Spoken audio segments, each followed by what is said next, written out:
ఓం శాంతి. 1970 December నెల 31వ తారీఖు.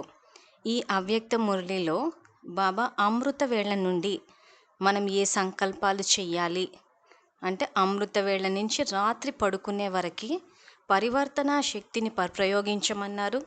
ఇక్కడ పరివర్తన అంటే ఇంకా పూర్తిగా ట్రాన్స్ఫర్మేషన్ అంటారు. అంటే ఇక్కడ పరివర్తన అంటే మార్పు కాదు. మార్పు అన్నది చిన్న పదం. ఇది బాబా వాడుతున్న పదం పరివర్తన. అంటే ఇప్పుడు దేహము అన్న స్థితి నుంచి ఇంకా పూర్తిగా ఆత్మ అన్న స్థితి. సో ఆ పరివర్తన శక్తిని ప్రయోగం చేయాలన్నదే ఇక్కడ బాబా మనకి మురళిలో వివరించారు. సో ఇక్కడ పొద్దున నిద్ర లేవగానే ఆ తర్వాత మళ్ళీ రోజంతా దినచర్య ఏ రకంగా చేయాలి రాత్రి పడుకునే వరకు అన్నదే బాబా మురళిలో వివరిస్తూ మనకు సంకల్పాలు కూడా ఇచ్చారు. సో ఇక్కడ మళ్ళీ విద్యార్థులందరికీ మళ్ళీ గుర్తు చేస్తున్నాము, సంగమ యుగంలో బాబా మనకి సంకల్పాలన్న ఖజానా ఇస్తున్నారు. సో మురళిలో బాబా ఏ సంకల్పాలు అయితే చెప్తారో ఆ సంకల్పాలు చేస్తూ పోతే ఈ రాజయోగం కానీ అమృతవేళ కానీ అవ్యక్త స్థితి, అశరీరీ స్థితి, స్వదర్శన చక్రము ఇవన్నీ చాలా సహజము, సులువు అనిపిస్తుంది. లేకపోతే జ్ఞానం అంతా చాలా కఠినము, చేయలేకపోతున్నాము, వ్యర్థ సంకల్పాలు వచ్చేస్తున్నాయి. ఇవన్నీ విద్యార్థులు ఈ రకంగా శ్రమ పడడానికి కారణం ఏంటంటే బాబా మురళిలో చెప్పిన సంకల్పాలు చేయకపోవడం. బాబా చెప్పే సంకల్పాలు చేస్తే మాత్రము చాలా సహజము, చాలా సులువు, అసలు ఇంకా చెయ్యాలి అన్న తపన పెరుగుతుంది. ఆ నేర్పించే ఆ యొక్క తండ్రి మీద ప్రేమ కూడా ఉన్నప్పుడు సహజ రాజయోగం అయిపోతుంది. అంటే సహజంగా తండ్రిని స్మృతి చేయొచ్చు.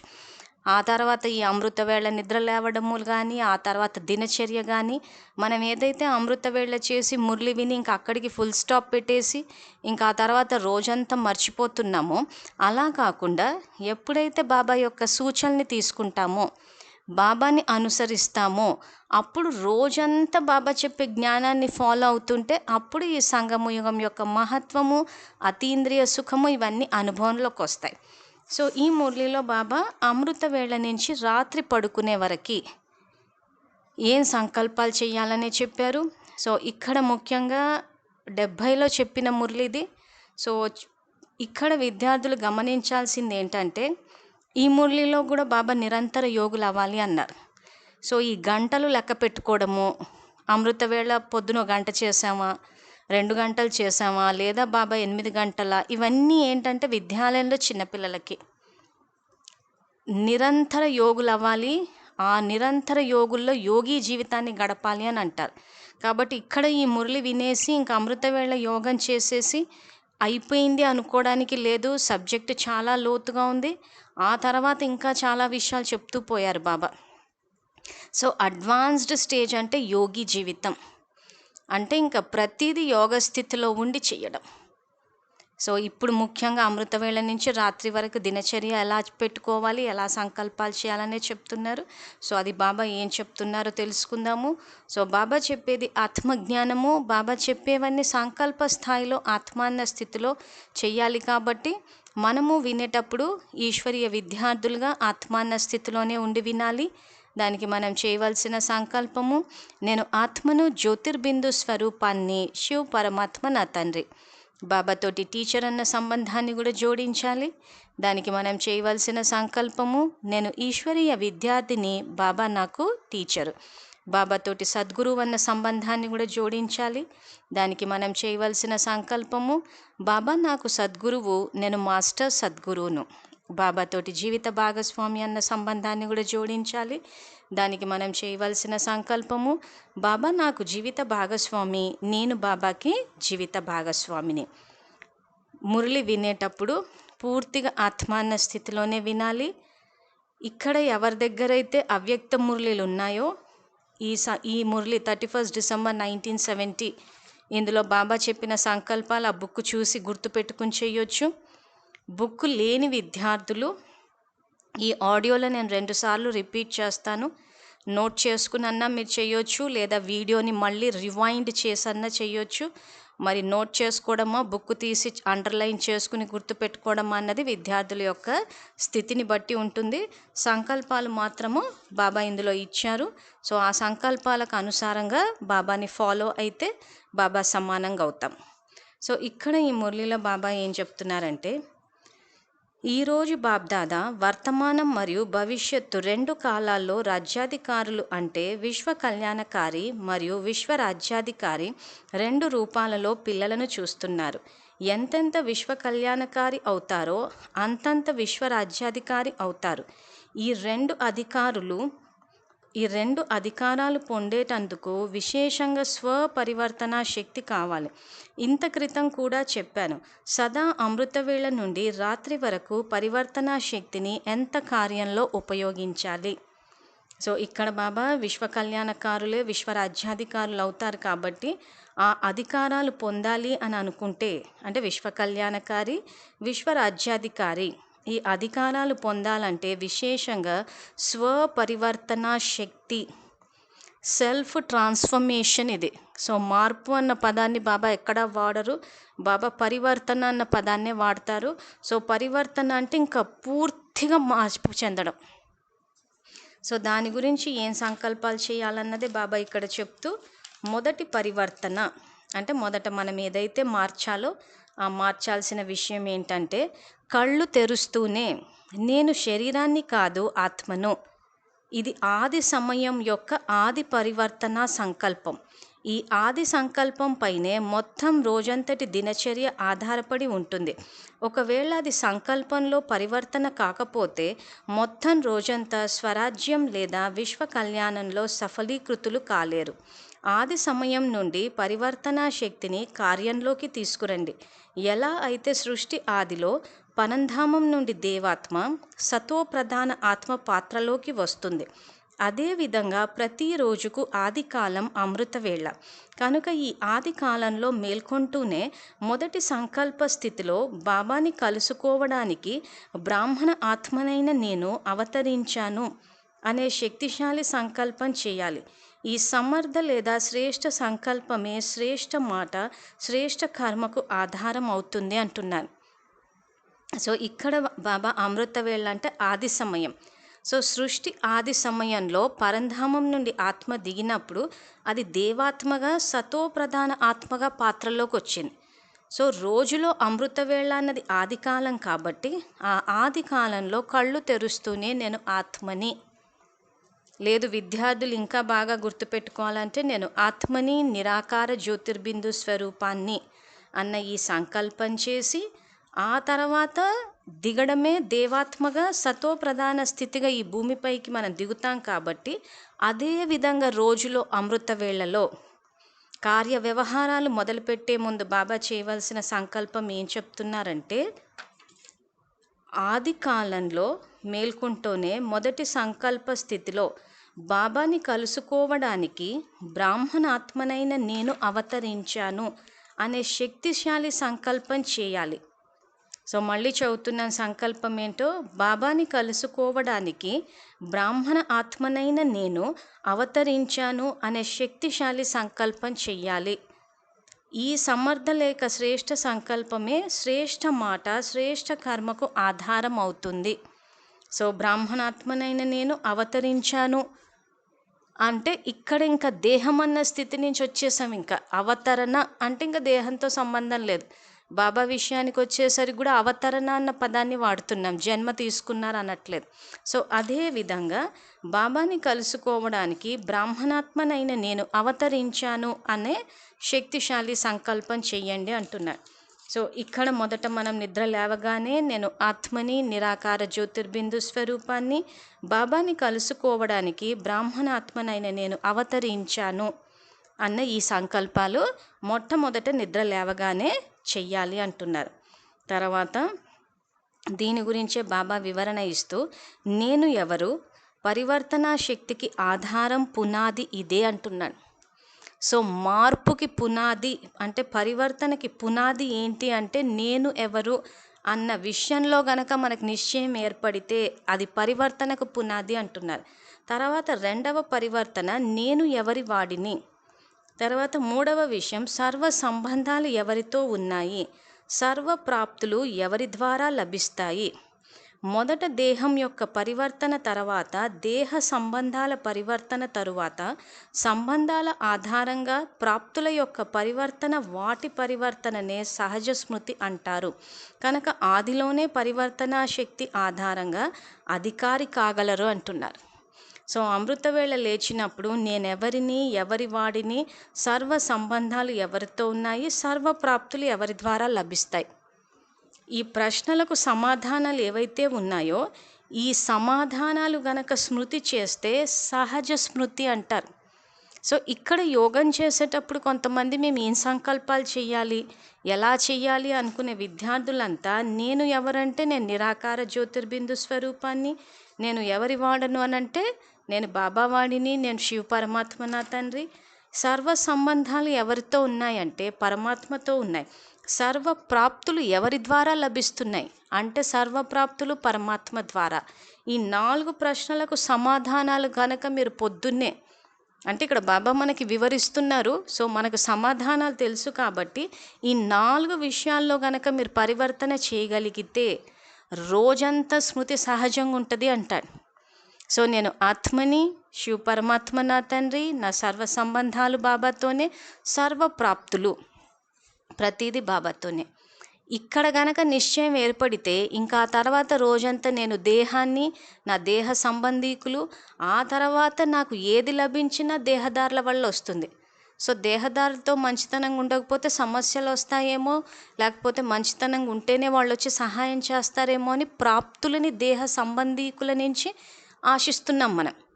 కానీ సర్వప్రాప్తులు బాబా నుంచి వస్తాయి అని అనుకున్నప్పుడు సహజ స్మృతి అంటున్నారు.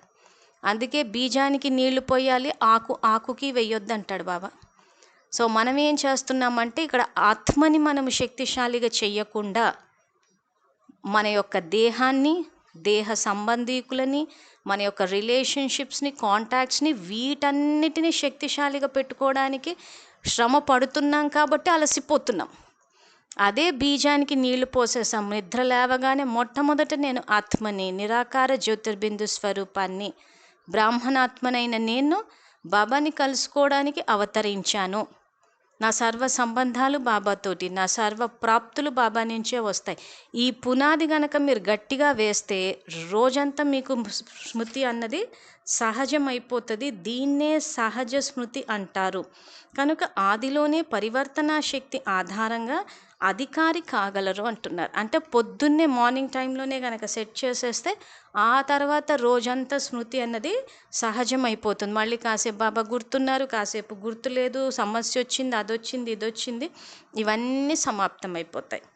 తర్వాత అమృతవేళ తర్వాత మీ దేహ కార్యక్రమాలు చేసుకునే సమయంలో ఏ పరివర్తన అవసరం, దీని ద్వారా నిరంతర సహజయోగి అయిపోతారు. సదా ఈ సంకల్పం చేయండి. సో బాబా మళ్ళీ సంకల్పాలు ఇస్తున్నారు. సో ఇక్కడ అమృతవేళ మన యొక్క స్థితిని సెట్ చేసుకున్న తర్వాత దేహ కార్యక్రమాలు ఏవైతే మొదలు పెడతామో ఆ దేహ కార్యక్రమాలు మొదలు పెట్టినప్పుడు ఏ సంకల్పం చేయాలో కూడా బాబా చెప్తున్నారు. సో విద్యార్థులు ఈ సంకల్పాలు చేయాలి. నేను చైతన్య సర్వశ్రేష్ఠ మూర్తిని మరియు ఈ శరీరం నాకొక మందిరం. చైతన్యమూర్తికి ఈ దేహం చైతన్య మందిరం. మందిరాన్ని అలంకరిస్తున్నాను. ఈ మందిరంలో స్వయం బాబ్దాదా యొక్క ప్రియమూర్తి విరాజమానమై ఉంది. ఈ మూర్తి యొక్క గుణగణాలను స్వయం బాబ్దాదా స్మరణ చేస్తున్నారు. ఈ మూర్తి యొక్క మహిమ స్వయం బాబా చేస్తున్నారు. అలాంటి విశేష మూర్తికి ఇది విశేష మందిరం అనే స్మృతిలో ఉండాలి. సో ఇక్కడ బాబా ఏవైతే సంకల్పాలు ఇస్తున్నారో ఇక్కడ మనము పొద్దున అమృతవేళ అయిన తర్వాత ఏవైతే దేహ కార్యక్రమాలు చేసుకుని మనల్ని మనం అలంకరించుకుంటామో ఆ సమయంలో మళ్ళీ ఇక్కడ స్నానం చేసేటప్పుడు ఇవన్నీ ఏవైతే దేహం గురించి సంబంధించిన కార్యక్రమాలు ఇవన్నీ ఉంటాయో అప్పుడు మనం దేహం అన్న స్థితిలోకి వెళ్ళే అవకాశం ఉంది, ఖచ్చితంగా వెళ్తాం కూడా. సో అటువంటి సమయంలో బాబా చెప్తున్న సంకల్పం ఏంటంటే నేను చైతన్య సర్వశ్రేష్ఠ మూర్తిని మరియు ఈ శరీరం నాకొక మందిరం అంటే దీన్ని ఒక దేవాలయంగా చేసేసి ఈ దేవాలయంలో నేను ఒక చైతన్య మూర్తిని అంటే చైతన్య దేవతా స్వరూపాన్ని ఈ సంకల్పం గనక చేసినప్పుడు దేహానికి సంబంధించిన ఏ కార్యక్రమాలు చేసినా కానీ దేహభ్రాంతిలోకి వెళ్లకుండా ఆ దేవతా స్వరూపము ఆ శ్రేష్ఠ స్థితి నా దేహం ఒక మందిరము అన్న ఆ శ్రేష్ఠ సంకల్పాలలోనే ఉంటాం. లేకపోతే దేహానికి స్నానము దేహానికి కార్యక్రమాలు అనగానే దేహభ్రాంతిలోకి వచ్చేస్తున్నాం. సో ఇక్కడ మనకి ఏ సంకల్పాలు చేయాలో తెలియకపోవడం వల్ల ఏమైపోయిందంటే దేహానికి స్నానం చేసామా దేహానికి ఆహారం పెట్టామా అని దేహభ్రాంతిలోకి వస్తున్నాం. ఇక్కడ బాబా సాకారంలో నిరాకారంగా ఉండాలి, నిరాకార అభ్యాసం అంటున్నారు. సో అందుకే దేహానికి సంబంధించిన ఏ కార్యక్రమం చేసినా కానీ ఈ శరీరం నాకొక మందిరం, చైతన్యమూర్తికి దేహం చైతన్య మందిరం, మందిరాన్ని అలంకరిస్తున్నాను. ఈ మందిరంలో స్వయం బాబ్దాదా యొక్క ప్రియమూర్తి విరాజమానమై ఉంది. ఈ మూర్తి యొక్క గుణగణాలను స్వయం బాబ్దాదా స్మరణ చేస్తున్నారు. ఈ మూర్తి యొక్క మహిమ స్వయం బాబా చేస్తున్నారు. అలాంటి విశేష మూర్తికి ఇది విశేష మందిరం అనే స్మృతిలో ఉండాలి. సో సంకల్పాలు బాబా ఎక్కువగా ఇచ్చారు. విద్యార్థులు నోట్ చేసుకోవాల్సిన అనుకున్న వాళ్ళు వీడియోని రివైండ్ చేసి నోట్ చేసుకోవాలి. బుక్స్ ఉన్న వాళ్ళకైతే అసలు సమస్య లేదు. 31 డిసెంబర్ 1970 మురళీ డేట్. సో కాబట్టి మురళి యొక్క శీర్షిక కూడా అమృత వేళ నుండి పరివర్తన శక్తి యొక్క ప్రయోగం. సో కాబట్టి ఆ మురళియే గనక ఓపెన్ చేసి చూస్తే మీకు సంకల్పాలు చూసేసి అభ్యాసం చేయడం సులువైపోతుంది. సో ఈ రకంగా సంకల్పాలు చేయాలి. తర్వాత మూర్తి ఎంత విలువైనదో ఆ మూర్తి ఆధారంగా మందిరానికి కూడా విలువ ఉంటుంది. కనుక ఏమి పరివర్తన చేయాలి? స్వయమే మూర్తి మరియు స్వయమే మందిరానికి నిమిత్తంగా అయి మందిరాన్ని అలంకరించుకోండి. ఈ పరివర్తన సంకల్పం ఆధారంగా నాది అనే భావన అంటే దేహాభిమానం పరివర్తన అయిపోతుంది అంటున్నారు. సో ఇక్కడ మనం ఏదైతే వస్త్రధారణ ఇవన్నీ ఉంటాయో దేహానికి అలంకరణ ఇవన్నీ చేసేటప్పుడు స్వయమే మందిరానికి నిమిత్తంగా అంటే స్వయమే మూర్తి మరియు స్వయమే మందిరానికి అంటే దేవతా స్వరూపాల స్థితిలో ఉండి చెయ్యాలా అంటున్నాడు. సో ఆ రకంగా నిమిత్తంగా అయి మందిరాన్ని అలంకరించుకోండి. ఈ పరివర్తన సంకల్పం ఆధారంగా నాది అనే భావన అంటే దేహాభిమానం పరివర్తన అయిపోతుంది అంటున్నాడు. సో ఇప్పటి వరకు బాబా మనకి నేను ఆత్మని జ్యోతిర్బిందు స్వరూపాన్ని బాబాని కలుసుకోవడానికి బ్రాహ్మణ ఆత్మనైన నేను అవతరించానన్నది నిద్ర లేవగానే చేయాల్సిన సంకల్పాలు. తర్వాత నిద్ర లేచి అమృతవేళ అయ్యాక దేహానికి సంబంధించిన కార్యక్రమాలు దేహానికి స్నానం కానీ దేహానికి ఆహారం కానీ దేహానికి సంబంధించిన కార్య వ్యవహారాలు ఏవి చేసినా కానీ నేను చైతన్యమూర్తిని ఇది ఒక మందిరము అని చెప్పి ఏవైతే ఇవన్నీ సంకల్పాలు ఇచ్చారో ఈ సంకల్పాలు చేయాలి. సో ఇవి అయిపోయిన తర్వాత బాబా మళ్ళీ ఇంకేం చెప్తున్నారంటే తరువాత గాడ్లీ స్టూడెంట్ అంటే ఈశ్వరీయ విద్యార్థి రూపం సదా స్మృతిలో ఉండాలి అంటున్నారు. దీనిలో ఏ విశేష పరివర్తన సంకల్పం ఉండాలి అని ప్రశ్న అడుగుతూ దీని ద్వారా ప్రతి సెకండ్ యొక్క చదువు ప్రతి అమూల్య మాట యొక్క ధారణ ద్వారా వర్తమానం మరియు భవిష్యత్తు యొక్క ప్రతి సెకనుకి శ్రేష్ఠ ప్రాప్తి తయారవ్వాలి. పరివర్తన సంకల్పం ఏమిటంటే నేను సాధారణ విద్యార్థిని కాదు, ఇది సాధారణ చదువు కాదు. స్వయంగా బాబా రోజు దూరదేశం నుండి మమ్మల్ని చదివించడానికి వస్తున్నారు. భగవంతుని మహావాక్యాలు మా చదువు, శ్రేష్టాతి శ్రేష్టమైన బాబా యొక్క శ్రీమతం మా చదువు. ఇవి మనం చేయాల్సిన సంకల్పాలు. సో మళ్ళీ నేను ఒకసారి సంకల్పాలు చదువుతున్నాను. ఇక్కడ మన దినచర్య ఇప్పుడు దినచర్యలో మనము చదువుకునే చోట చేయవలసిన సంకల్పాలు చెప్తున్నారు బాబా. సో చేయవలసిన సంకల్పాలు ఏంటంటే నేను సాధారణ విద్యార్థిని కాదు, ఇది సాధారణ చదువు కాదు. స్వయంగా బాబా రోజు దూరదేశం నుండి మమ్మల్ని చదివించడానికి వస్తున్నారు. భగవంతుని మహావాక్యాలు మా చదువు, శ్రేష్టాతి శ్రేష్టమైన బాబా యొక్క శ్రీమతం మా చదువు. సో ఇవి బాబా మనకిస్తున్న సంకల్పాలు. తర్వాత ఈ చదువు యొక్క ప్రతి మాట కోటాను కోట్ల సంపాదన చేయించేది. ఒకవేళ ఒక మాటను ధారణ చేయకపోయినా ఒక మాటను పోగొట్టుకున్నట్లు కాదు. కోటాను కోట్ల సంపాదన మరియు అనేక జన్మల శ్రేష్ఠ ప్రాలబ్ధాన్ని లేదా శ్రేష్ఠ పదవి పొందటంలో లోపం వస్తుంది. భగవంతుడు మాట్లాడుతున్నారు, మేము వింటున్నాము. నా కోసం బాబా టీచర్ అయి వచ్చారు. నేను విశేష ప్రియమైన విద్యార్థిని కనుక నా కోసం వచ్చారు అనే పరివర్తన సంకల్పం ఉండాలి అంటున్నారు. సో మురళి వినేటప్పుడు నేను ఈశ్వరీయ విద్యార్థిని, బాబా నాకు టీచరు, బాబా విద్యార్థి అయిన నన్ను నా కోసం బాబా వచ్చారు. సో బాబా నన్ను చదివిస్తున్నారు. ఇది సాధారణ చదువు కాదు, నేను సాధారణ విద్యార్థిని కాదు, స్వయంగా పరమాత్మ ద్వారా చదువుకుంటున్నాను. నా కోసం బాబా చెప్పారు. బాబా ఏం చెప్పినా నాకు చెప్తున్నారు, నా కోసం వచ్చారు దూరదేశం నుంచి అన్న ఈ సంకల్పాలు చేయాలని చెప్పి చెప్తున్నారు బాబా. ఎక్కడి నుండి వచ్చారు, ఎవరు వచ్చారు, మరి ఏమి చదివిస్తున్నారు, ఇదే శ్రేష్ఠ సంకల్పం రోజు క్లాసు వినే సమయంలో ధారణ చేసి చదువుకోండి అంటున్నాడు.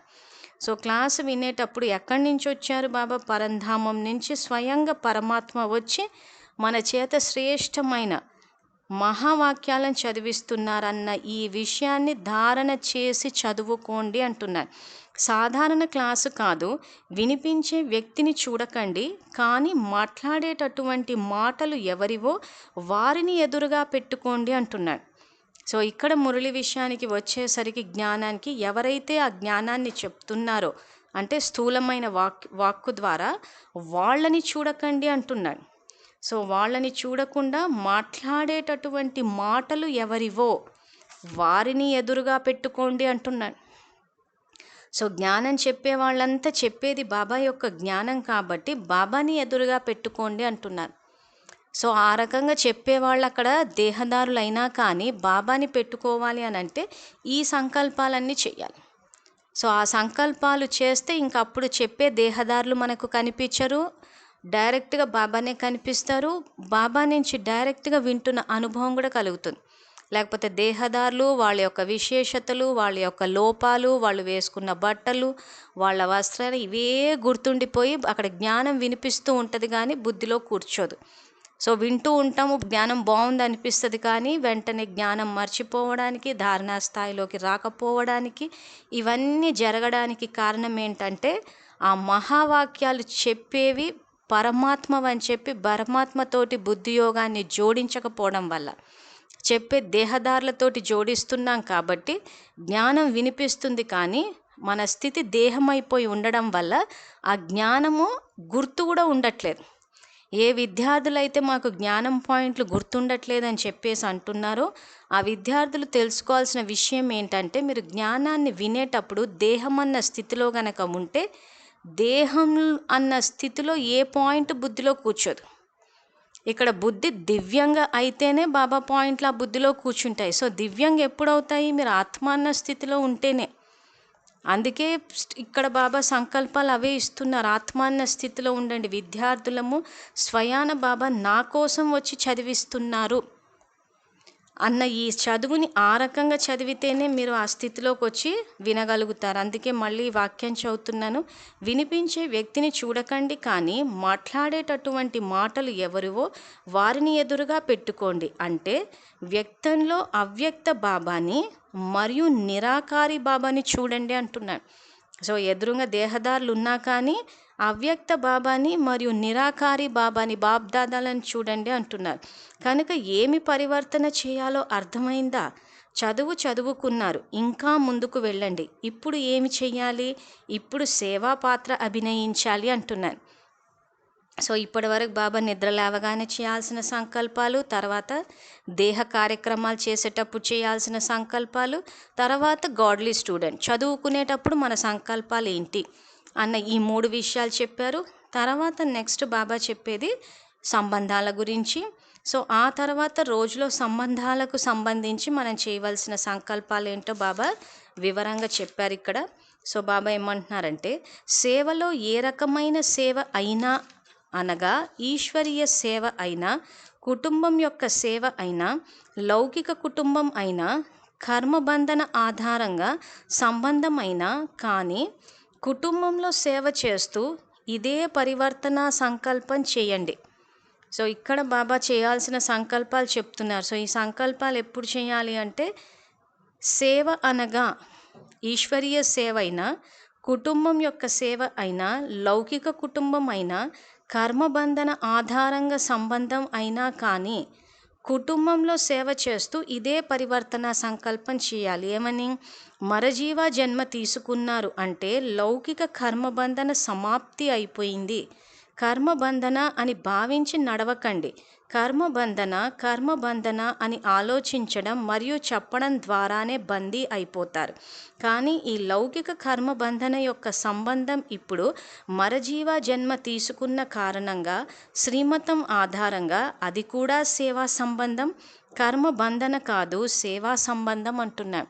సో ఇక్కడ కుటుంబ విషయానికి వచ్చేసరికి, లౌకిక కుటుంబం విషయానికి వచ్చినప్పుడు బాబా ఏమంటున్నారంటే, మీరు ఆలోచించేటప్పుడు మరజీవ జన్మ తీసుకున్నాను. మరజీవ అంటే నేను వేరే మురళిలో బాబా ఈ మరజీవ అన్న పదానికి అర్థం ఏం చెప్పారంటే చనిపోవడం అని చెప్పారు, బుద్ధి ద్వారా.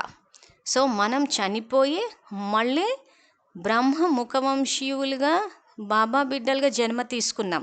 సో ఆ తీసుకున్నప్పుడు మీ యొక్క కర్మ బంధనాలన్నీ సేవా సంబంధాలు అయిపోయినాయి అంటున్నారు. ఇక్కడ బాబా వాడుతున్న పదం సేవా బంధనం కూడా కాదు, సేవా సంబంధం. అంటే కుటుంబం కానీ, బంధువులు కానీ, స్నేహితులు కానీ వీళ్ళంతా ఏమైపోయిందంటే వాళ్ళకి ఏది చేసినా సేవ, ఆ సేవ ద్వారా సంబంధం ఏర్పడింది మీకు అంటున్నారు. సో అందుకే మీరు గనక ఆలోచించేటప్పుడు, మాట్లాడేటప్పుడు కర్మబంధన అని ఆలోచించొద్దు. అలా ఆలోచించడం మరియు చెప్పడం ద్వారానే బందీ అయిపోతారంట. సో విద్యార్థులు ఒక్కసారి తమని తాము గనక గమనించుకుంటే, విద్యార్థులు మాట్లాడేటప్పుడు మాకు బంధనాలు ఉన్నాయి అంటారు. సో ఆ రకంగా మీరు ఆలోచించడం, చెప్పడం ద్వారానే బందీ అయిపోతారంటారు బాబా. సో ఈ బంధనాలు ఉన్నాయన్న విషయం నిజంగా బంధనాలు ఉన్నాయా, లేకపోతే ఏమైనా సాకులు చెప్పుకుంటున్నావా, తప్పించుకుంటున్నామా అన్నది ఎవరికి వాళ్ళు, విద్యార్థులు వాళ్ళని వాళ్ళు పరిశీలించుకోవాలి. సో ఎక్కడ ఏ కర్మ ఆచరించాల్సి వచ్చినా అది సేవా సంబంధంగా తీసుకోవాల్సిందే తప్పితే కర్మ బంధన కింద తీసుకోవద్దని చెప్పి బాబా మనకి శ్రీమతాన్ని ఇస్తున్నారు. తర్వాత సేవా సంబంధంలో రకరకాల ఆత్మల జ్ఞానాన్ని ధారణ చేసి స్నేహ సంబంధంగా భావించి నడిస్తే బంధన విసిగించదు అంటున్నారు. సో ఇక్కడ సేవా సంబంధం అంటే ఎప్పుడైతే అది సేవ అనుకుని గనక మీరు చేస్తారో ఆ సేవ వల్ల ఏమవుతుందంటే స్నేహ సంబంధంగా భావించి, సో అక్కడ ఆ స్నేహం అన్నది ఏర్పడి భావించినప్పుడు ఆ బంధనం అన్నది విసిగించదు అంటారు. సాధారణంగా సంబంధాల విషయానికి వచ్చేసరికి, కుటుంబము, బంధువులు, స్నేహితుల విషయానికి వచ్చేసరికి విసిగిపోతూ ఉంటాం. సో ఆ విసుగు అన్నది మీలో రావద్దు అంటే ఆ సంబంధాన్ని సేవా సంబంధంగా చేసినప్పుడు అక్కడ స్నేహ సంబంధం వచ్చేస్తుంది అంటాడు. సో అప్పుడు అది విసుగు అన్నది రాదు. అతి పాప ఆత్మ, అతి అపకారి ఆత్మ, కొంగ వంటి ఆత్మపై కూడా అసహ్యం ఉండకూడదు అంటున్నారు. సో పాపాత్ములైనా, అపకారులైనా, కొంగలైనా కానీ వాళ్ళ పట్ల అసహ్యం ఉండకూడదు. నిరాధారంగా కాదు కానీ విశ్వ కళ్యాణకారి స్థితులై దయాహృదయులు అయి దయాభావం పెట్టుకుంటూ సేవా సంబంధంగా భావించి సేవ చేస్తారు అంటున్నారు. సో ఇక్కడ మేమేదో నిరాకారి స్థితికి, నిరాధారం అని అట్లా కాకుండా విశ్వ కళ్యాణకారి స్థితిలోకి రండి అంటున్నాడు. సో అందరి కళ్యాణం చెయ్యాలి. సో ఆ విశ్వ కళ్యాణ స్థితిలో గనక వస్తే అప్పుడు మీలో దయాహృదయము, ఆ దయాభావనతోటి పెట్టుకుంటూ సేవ సంబంధం చేస్తూ పోతే అప్పుడే మీరు సేవ చేయగలుగుతారు. కానీ ఆ స్థితిలో గనక లేకపోతే, మా కుటుంబ సభ్యులు జ్ఞానంలో లేరు, జ్ఞానంలోకి రాలేదు, వాళ్ళకు చెప్పినా వినటం లేదు, వాళ్ళు ఎప్పుడు జ్ఞానంలోకి వస్తారు, వాళ్ళు జ్ఞానంలోకి రావాలంటే ఏం చేయాలి అంటే ఇక్కడ మనకు సూక్ష్మంగా వాళ్ళు జ్ఞానంలో లేరంటే వాళ్ళు ఏదో అజ్ఞానులు, పాపాత్ములు, తప్పు చేసేస్తున్నారు, భక్తిని పట్టుకునే వేలాడుతున్నారని ఒక మనకు వాళ్ళలో అదేదో లోపంగా కనిపిస్తుంది. కానీ యాక్చువల్గా లోపం మనలోనే ఉంది. ఎందుకంటే అది సేవా సంబంధంగా ఎందుకు తీసుకోలేదు. ఆ తర్వాత జ్ఞానంలోకి ఎవరు వస్తారు ముందు వెనక అన్నది ఎవరు వాళ్ళు నిర్ణయించుకోవాల్సిందే. ఇది బలవంతంగా చదివించే చదువు కాదు.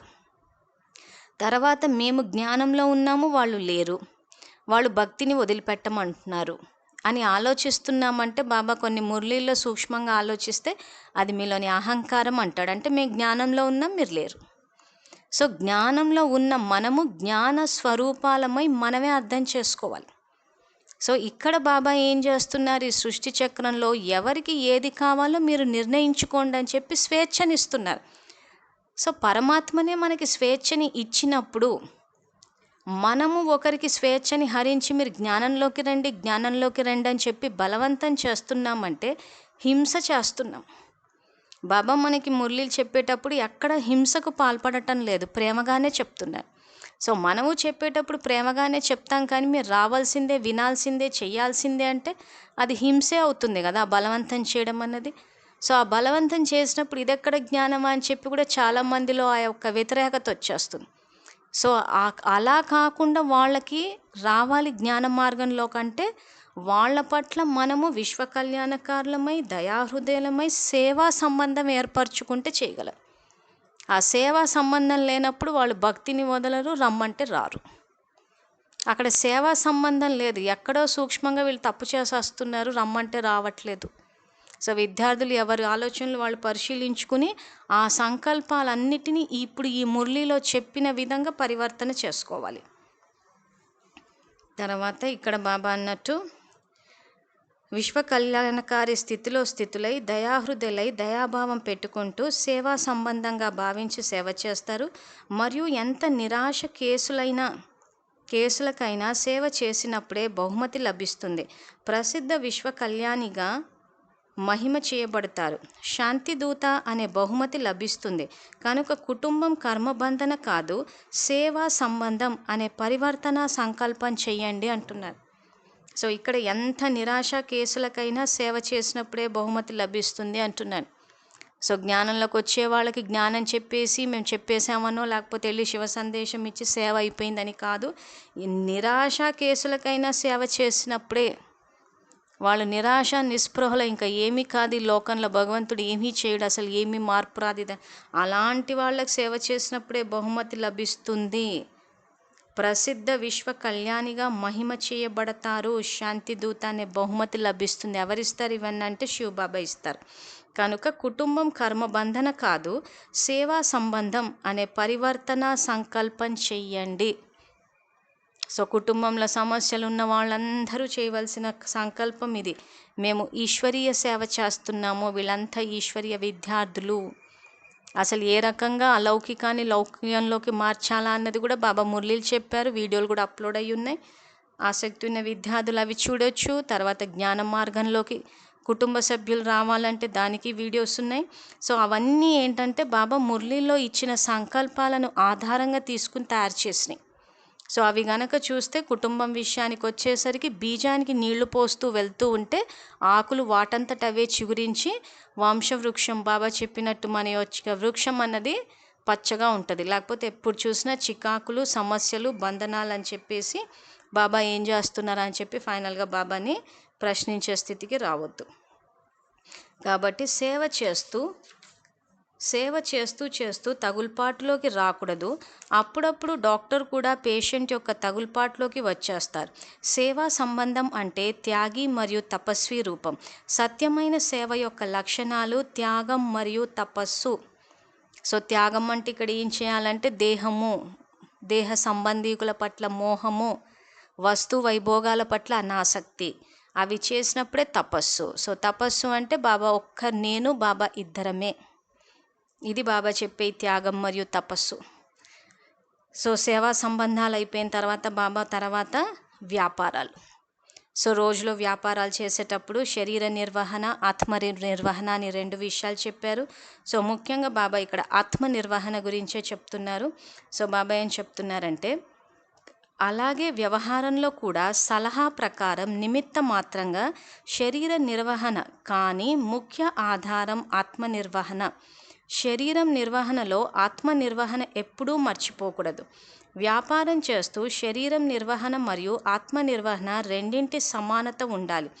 లేకపోతే వ్యాపారం మాయాజాలం అయిపోతుంది. ఈ జాలం ఎంత పెరుగుతూ ఉంటే అంత చిక్కుకుంటూ ఉంటారు. ధనం వృద్ధి చేసుకుంటూ కూడా స్మృతి విధిని మర్చిపోకూడదు. స్మృతి యొక్క విధి మరియు ధనం యొక్క వృద్ధి రెండూ వెనువెంట ఉండాలి. ధనం యొక్క వృద్ధి వెనుకపడి స్మృతి విధిని వదిలేయకూడదు. దీనినే లౌకిక స్థూల కర్మని కూడా కర్మయోగ స్థితిలో పరివర్తన చేసుకోవడం అంటారు. కేవలం కర్మ చేసేవారు కాదు, కానీ కర్మయోగులు అంటున్నారు. సో ఇక్కడ బాబా వ్యాపారాల విషయానికి వచ్చేసరికి ఆత్మ నిర్వహణ విషయానికి ప్రాముఖ్యత ఇవ్వాలి. శరీర నిర్వహణలో పడి ఆత్మ నిర్వహణ ఎప్పుడూ మర్చిపోకూడదు అంటారు. సో వ్యాపారం చేసేది శరీర నిర్వహణ కోసమే, కానీ దానిలో పడిపోయి మనం కర్మయోగులం అన్న విషయాన్ని మర్చిపోవద్దు అంటున్నారు. తో స్మృతి యొక్క విధి మరియు ధనం యొక్క వృద్ధి రెండు వెనువెంట ఉండాలి అంటున్నారు. సో వ్యాపారం చేస్తూ కూడా బాబా స్మృతిలో గనక చేస్తే ఇటు ఆశీర్వాదాలు అటు స్థూలమైన ధనం రెండూ వృద్ధి చెందాలి. సో అందుక ఆత్మ నిర్వహణకు కూడా ప్రాముఖ్యత ఇవ్వాలి అంటున్నారు. సో ఇక్కడ మనం సంపాదించేది శరీరం యొక్క ఆహారము, వస్తు వైభోగాలు, వీటన్నిటి కోసము. తో శరీరం విషయానికి వచ్చేసరికి ఆహారాన్ని స్వీకరిస్తాము శరీర నిర్వహణ కోసమే, కానీ ఆత్మకు శ్రేష్ఠ సంకల్పాలన్న భోజనం పెట్టామా అన్నది ఇక్కడ ముఖ్యం. సో దీన్నే బాబా ఇక్కడ చెప్తున్నారు. దీని తర్వాత బాబా సాధనాల గురించి చెప్పారు. సో ఇక్కడ ఇంకా ఏం చెప్తున్నారంటే, కర్మ అంటే వ్యవహారం, యోగం అంటే పరమార్థం, పరమార్థం అంటే పరంపిత యొక్క సేవ కోసం చేస్తున్నాం. కనుక వ్యాపారం మరియు పరమార్థం రెండు వెనువెంట ఉండాలి. అలాంటి వారినే శ్రీమతం ప్రకారం నడిచే కర్మయోగులు అంటారు. వ్యాపారం చేసే సమయంలో ఏమి పరివర్తన సంకల్పం చేయాలి? నేను కేవలం వ్యాపారిని కాదు, పరమార్థిని, అంటే ఏదైతే చేస్తున్నానో అది ఈశ్వరీయ సేవ కోసం చేస్తున్నాను అనే పరివర్తన సంకల్పం స్మృతిలో ఉంటే మనస్సు మరియు తనువు యొక్క రెండు రకాల సంపాదన చేసుకుంటారు. స్థూలధనం కూడా వస్తూ ఉంటుంది మరియు మనస్సు ద్వారా అవినాశి ధనం కూడా జమ అవుతుంది అంటున్నాను. సో ఇక్కడ కర్మయోగులై గనక, అంటే యోగంలో ఉండి కర్మలు చెయ్యడము అంటే బాబా స్మృతిలో, అంటే శ్రేష్ఠ సంకల్పాలన్నీ ఆత్మకిస్తూ శరీర నిర్వహణ కోసమని ధనాన్ని కూడా సంపాదించేటప్పుడు స్థూల ధనంతో పాటు అవినాశి ధనం అంటే పుణ్యం ఖాతా దాన్ని కూడా జమ చేసుకోవాలి. సో కర్మయోగులై చేసేటప్పుడు ఏ కార్యం చేసినా ఇది ఈశ్వరీయ సేవ. సో మళ్ళీ బాబా సేవ అనొద్దు. సో ఇక్కడ బాబానే మనకు సేవ చేయడానికి వచ్చారు. ఇక్కడ మనమే రోగగ్రస్తులం అయిపోయి ఉన్నాం దేహాభిమానంతో. సో ఈశ్వరీయ సేవ అంటే ఇప్పుడు వ్యాపారం చేసేటప్పుడు ఎవరితో అన్న మాట్లాడుతున్నాము, కార్యవ్యవహారాలు నిర్వహిస్తున్నామంటే వీళ్ళు నా ఆత్మిక సోదరులు, నేను సేవ చేస్తున్నానన్న భావంతో చేస్తే అది ఈశ్వరీయ సేవ. సో ఆ రకంగా చేస్తే స్థూలధనము అవినాశి ధనము ఈ రెండు జమ అవుతాయి అంటారు. తర్వాత ఒకే తనువు ద్వారా ఒకే సమయంలో మనస్సు మరియు ధనం యొక్క డబుల్ సంపాదన అవుతుంది. కనుక నేను రెండు రకాల సంపాదన చేసుకునే వాడిని అని సదా స్మృతిలో ఉంచుకోండి. ఇక ఈశ్వరీయ సేవలో సదా నిమిత్త మాత్రం అనే మంత్రం లేదా చేసేవారిగా భావించాలి, అంటే చేయించేవారిని మర్చిపోకూడదు. అప్పుడు సేవలో సదా నిర్మాణం చేస్తూ ఉంటారు అంటున్నారు. సో ఇక్కడ బాబా ఈశ్వరీయ సేవలో నేను నిమిత్తమై బాబా నా చేత చేయిస్తున్నారు అన్న భావాన్ని ఎందుకు పెట్టుకోమన్నారంటే, అంతా నేనే చేస్తున్నానంటే అహంకారం వచ్చేస్తుంది. ఆ అహంకారంతో పాటు ఏమవుతుందంటే సేవలో సదా నిర్మాణం ఉండాలంటున్నారు. నిర్మాణం అంటే ఇక్కడ ఏది ఆశించకుండా. సో నేను చేశాను అని అనుకున్నప్పుడు వెంటనే నాకు గౌరవం కావాలి అని చెప్పి యాచక వృత్తిలోకి వచ్చేస్తాం. సో సబ్జెక్ట్ అంతా రెస్పెక్ట్ చుట్టే ఉంటుంది, ఏది చేసినా గౌరవం కావాలి.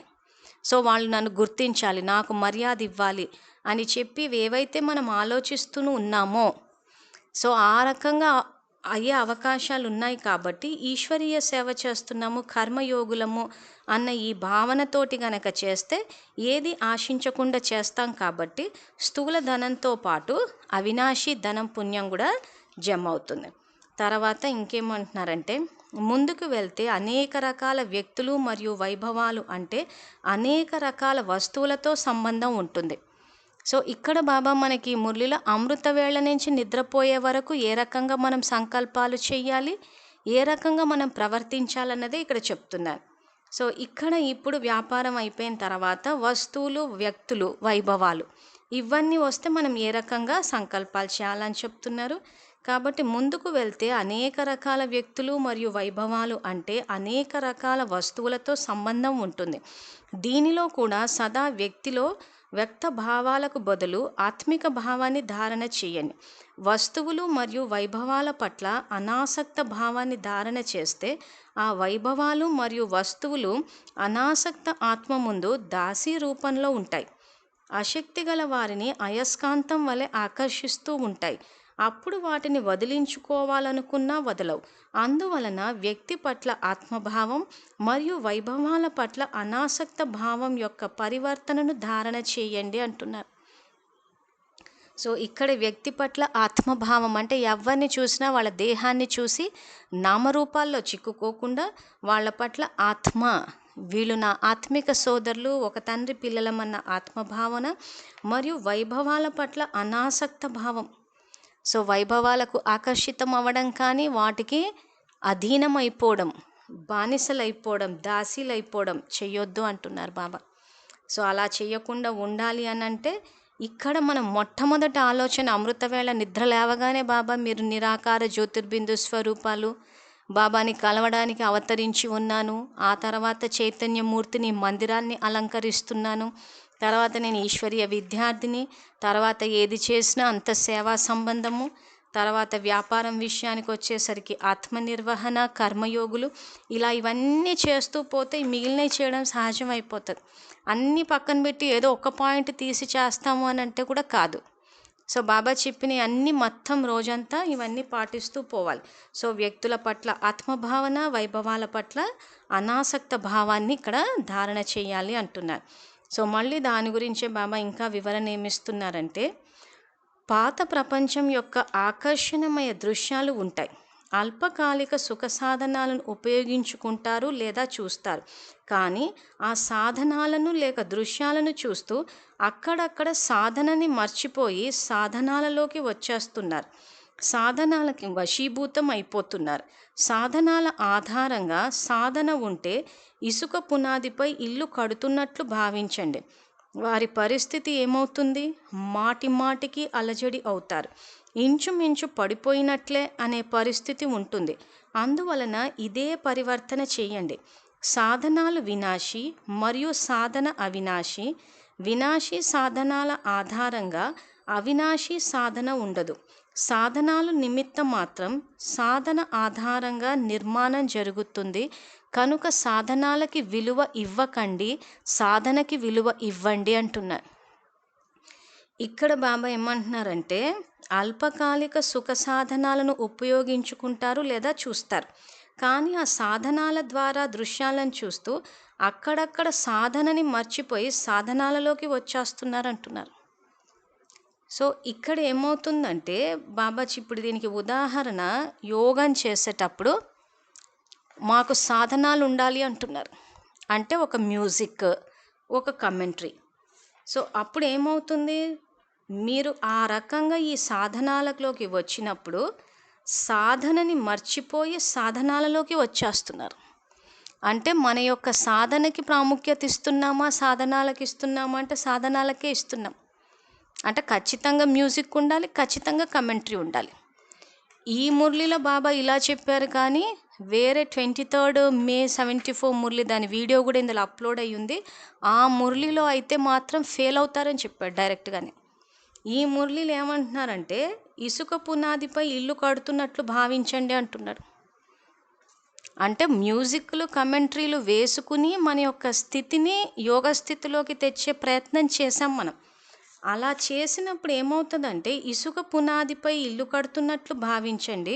వారి పరిస్థితి ఏమవుతుంది? మాటి మాటికి అలజడి అవుతారు. ఎందుకు అలజడి అవుతారంటే, ఇక్కడ సాధనాలని ఆధారంగా తీసుకుని, ఉదాహరణకు ఒక కమెంటరీనో ఒక మ్యూజిక్కో పెట్టుకుని అలా స్థూలంగా కూర్చుని యోగం చేసాం మనం. ఓ గంట చేసాం అనుకుందాం. చేసేసిన తర్వాత మొత్తం ఇక్కడ సాధనాలని ఆధారంగా తీసుకుని వాతావరణాన్ని సెట్ చేసాం.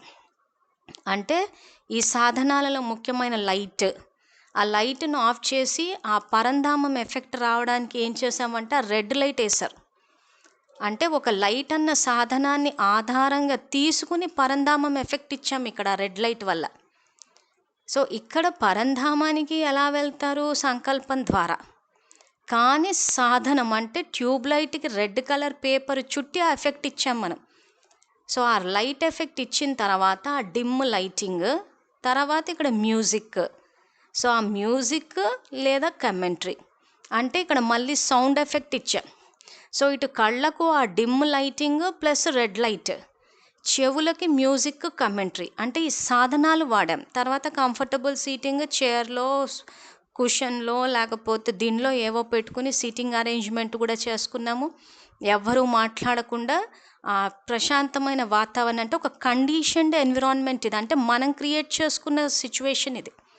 సో లైట్లు ఆఫ్ చేసుకుని మ్యూజిక్ పెట్టుకుని కంఫర్టబుల్ సీటింగ్ ఇవన్నీ చేసినప్పుడు ఇక్కడ బాబా ఏమంటారు, మీరు సాధనాలని ఆధారంగా తీసుకుని ఆ పరిస్థితిని తెచ్చాము అక్కడ.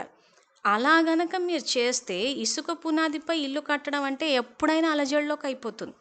ఎందుకు అలజడిలోకి అవుతామంటే ఈ రకంగా మనం చేసిన తర్వాత కర్మక్షేత్రంలోకి వెళ్ళినప్పుడు ఈ మురళిని కనుక తీసుకుంటే కుటుంబం విషయానికి వచ్చేసరికి కుటుంబంలో ఈ రెడ్ లైట్ ఎఫెక్ట్, ఈ మ్యూజిక్ ఎఫెక్ట్ అంటే సౌండ్ ఎఫెక్ట్స్ ఉండవు. ఆ ఉండనప్పుడు ఏమవుతుందంటే ఇక్కడ బాబా చెప్పినట్టు కర్మ బంధనాలని సేవా సంబంధం చేయమన్నారు. ఆ పాయింట్ ఎట్లా గుర్తొస్తుంది ఆ సమయానికి? ఇక్కడ ఒక కండిషన్డ్ ఎన్విరాన్మెంట్లో సంకల్పాలు చేయమన్నారు బాబా అని చెప్పేసి సర్వ సంబంధాలు బాబాతోటని సంకల్పం చేశాం.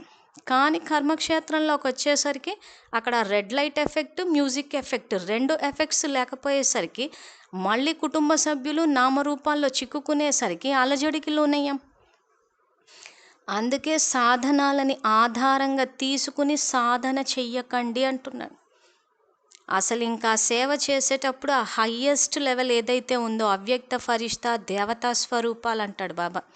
సో కుటుంబ సభ్యులతోటి దేవతా స్వరూపాల్లాగా ప్రవర్తించాలి అని అంటే స్వదర్శన చక్రాన్ని మనం ఇలాంటి కండిషన్డ్ ఎన్విరాన్మెంట్లో రెడ్ లైట్ ఎఫెక్ట్ ఇచ్చి సౌండ్ ఎఫెక్ట్స్ ఇచ్చి అభ్యాసం చేసినప్పుడు, ఇంటికి వెళ్ళినప్పుడు లేదా సేవ చేయడానికి వెళ్ళినప్పుడు ఈ సౌండ్ ఎఫెక్ట్, మ్యూజిక్ ఎఫెక్ట్ ఉండనప్పుడు ఖచ్చితంగా నేను సత్యయుగంలో దేవతా స్వరూపాన్ని అన్న విషయం గుర్తురాదు.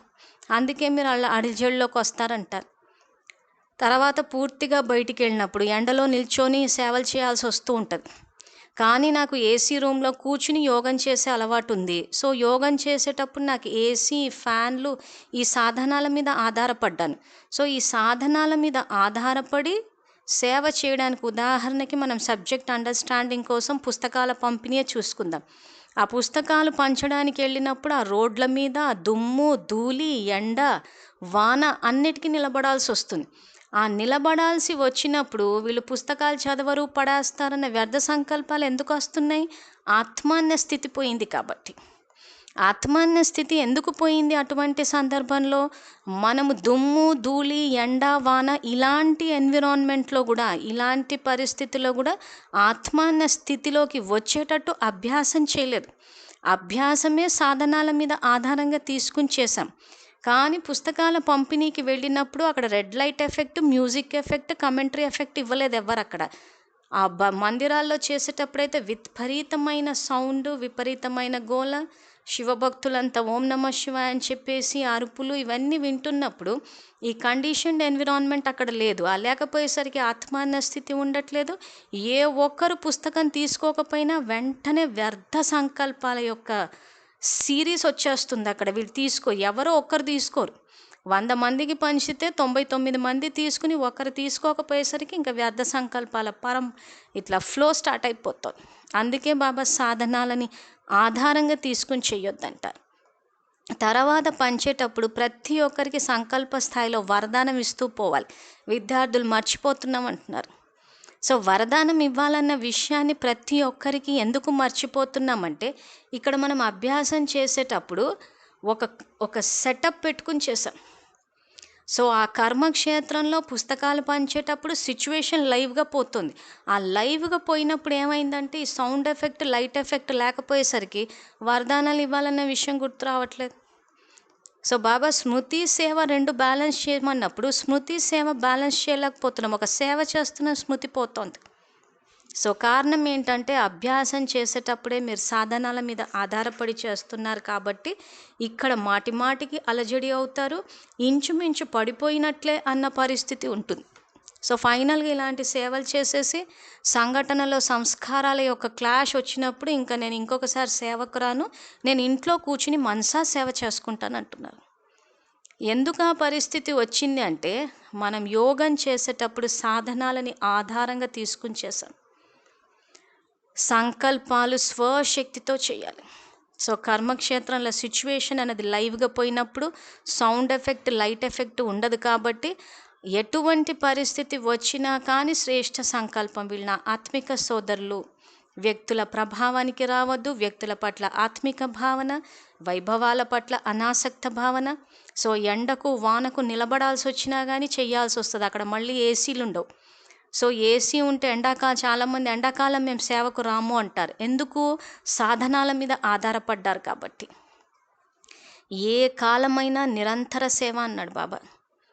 సో ఆ ఎండాకాలం అనేసరికి ఏమైపోయిందంటే సాధన చేసేటప్పుడు ఏసీ వేసుకుని చేసి ప్రకృతిని జయించాలన్న విషయాన్ని మర్చిపోయాము. ప్రకృతి మనకు దాసి అన్న విషయం అయితే పూర్తిగా మర్చిపోయాం.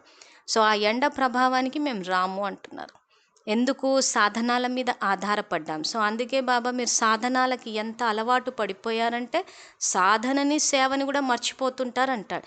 సో ఏసీలు లేవు కాబట్టి మేము ఎండాకాలంలో బయటికి రాము, బయట ఎండలకు వెళ్తే ఆరోగ్యం పాడైపోతుంది, చల్ల నీళ్లు లేవు, చల్లగాలి లేదు. సో ఇవన్నీ ఇళ్లలో కూర్చుంటేనే ఉంటాయి కాబట్టి మేము ఇళ్లలో ఉంటాం. సో నష్టపోయింది ఏంటి? ఇక్కడ పుణ్యం ఖాతా జమ కాలేదు, యుగం గడిచిపోయింది. సో అందుకే బాబా ఇక్కడ సాధనాలు వినాశి మరియు సాధన అవినాశి. వినాశి సాధనాల ఆధారంగా అవినాశి సాధన ఉండదు. సాధనాలు నిమిత్తం మాత్రం, సాధన ఆధారంగా నిర్మాణంగా జరుగుతుంది అంటాను. అంటే సాధన అన్నది మన యొక్క యోగము, పురుషార్థము ఏది ఆశించకుండా జరుగుతుంది. కనుక సాధనాలకి విలువ ఇవ్వకండి, సాధనకి విలువ ఇవ్వండి. ఇది బాబా శ్రీమతం. సో విద్యార్థులు పక్కా చెక్ చేసుకోవాల్సిన విషయం, యోగం చేసేటప్పుడు ఏ రకంగా చేస్తున్నాము. యోగం చేసేటప్పుడు బాగుంది, రోజంతా కర్మక్షేత్రంలో అలజడి అనుభవం చేస్తున్నామంటే యోగం చేసేటప్పుడు సాధనాలు వాడితేనే ఈ సమస్య వస్తుంది. సో కాబట్టి స్వశక్తితోటి ఏ సంకల్పాలు బాబా మురళిలో ఇస్తున్నారో ఆ సంకల్పాలు మనన చింతన చేసి గుర్తుపెట్టుకుని చేస్తే కర్మక్షేత్రంలో ఆ పరిస్థితి వచ్చినప్పుడు ఆత్మ ఇండికేషన్ వేస్తుంది ఏ జ్ఞానం పాయింట్ని అక్కడ తీసి వాడాలని. తర్వాత విశ్వ యొక్క సేవ. దుఃఖంలో ఉన్న ఆత్మల ఆర్తనాదాలు వినిపించట్లేదా అంటారు బాబా. ఎందుకు వినిపించట్లేదు అని అంటే అలా సాధనాలని ఆధారంగా తీసుకుని పాటలు వేసుకుని పాటల్లో తన్మయత్వం అయిపోయేసి మన స్వసుఖం చూసుకున్నాం అక్కడ.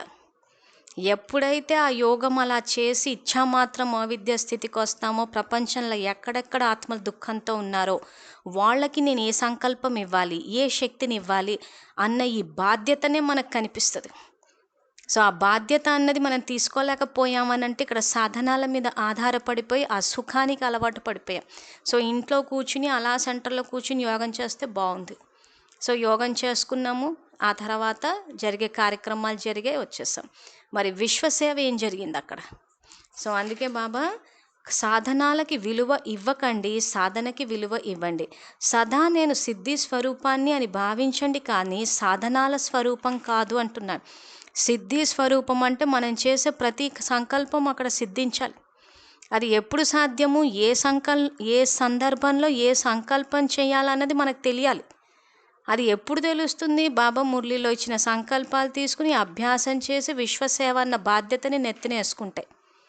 సో సంకల్పాలు చేయాల్సిన చోట సాధనాల ఆధారంగా కమెంట్రీలు, మ్యూజిక్లు వేసేసుకుంటే ఇక్కడ సంకల్పాలు ఏం చేయాలన్న ఖజానా అన్నది ఎక్కడ పెట్టుకున్నాం మనము?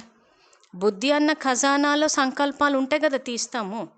సో ఆ సంకల్పాలు ఎలా వస్తాయి బుద్ధిలోకి? సాధన చేస్తే, మనన చింతన చేస్తే వస్తాయి.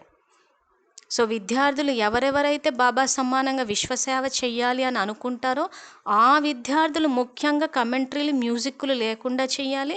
మిగిలిన విద్యార్థులు మరి మీ యొక్క స్థితికి తగ్గట్టు, కానీ శ్రీమతం మాత్రము బాబా సమాన స్థితి అయితే మాత్రము మ్యూజిక్లు, కమెంట్రీలు లేకుండానే చేయాలి. తర్వాత సాధనాల ఆకర్షణలో సిద్ధి స్వరూపాన్ని మర్చిపోకండి. ప్రతి లౌకిక వస్తువుని చూస్తూ, లౌకిక విషయాలు వింటూ, లౌకిక దృశ్యాలను చూస్తూ లౌకికాన్ని అలౌకికంలోకి పరివర్తన చేసుకోండి. అంటే జ్ఞాన స్వరూపులై ప్రతి విషయంలో జ్ఞానం తీయండి. ఆ విషయాలలోకి వెళ్ళకండి, జ్ఞానంలోకి వెళ్ళండి. ఏమి పరివర్తన చేసుకోవాలో అర్థమైందా అంటున్నాడు. సో ఇక్కడ లౌకికాన్ని అలౌకికంలోకి పరివర్తన చెయ్యాలంటే ఇక్కడ ఈ విషయం బాబా వాక్యంలో చెప్పారు. కానీ ప్రత్యేకంగా ఒక మురళి ఉంది. ఆ మురళి యొక్క టైటిల్ అలౌకికంలోకి పరివర్తన చేయడానికి యుక్తులు అని చెప్పి ఈ ఛానల్లో అప్లోడ్ అయి ఉంది. విద్యార్థులు దాన్ని చూస్తే కూడా ఏ సంకల్పాలు చేయాలో తెలుస్తుంది. తర్వాత బాబా ఇంకా ఫైనల్గా నిద్రపోవటం గురించి చెప్తున్నారు. సో ఇంకా ముందుకు వెళ్ళండి. ఇప్పుడు ఇంకా ఏమి మిగిలిపోయింది? నిద్రపోవటం మిగిలింది. నిద్రపోవటం అంటే బంగారు ప్రపంచంలో నిద్రపోవటం.